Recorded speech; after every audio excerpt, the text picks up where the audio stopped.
তো গঙ্গা ঘাটে জল দেয়।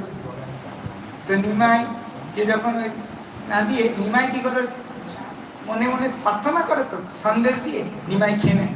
ভাই নিমাই, তোর লজ্জা হয় না? তুই বাবার নৈবেদ্য খেয়ে নিলি? বলে আমি বাবার নৈবেদ্য খেলে তোমার বাবা বেশি খুশি হবে। এরকম নিমাই এরকম ঠিক না, গাল দিতে শুরু করেছে। আমাকে গাল দিচ্ছ তো? শিব পূজা কেন করছো? আমাদের ভালো পতি হবে তাই শিব পূজা করি। হ্যাঁ, তো বলছে তোমার পতি যাকে ভজনা করে সেই আমি।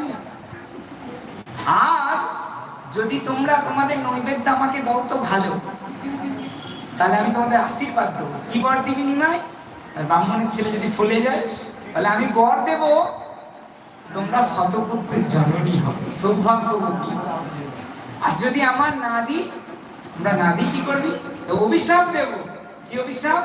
যারা দেবে না, তোমরা বুড়ো বরের সাথে বিয়ে হোক আর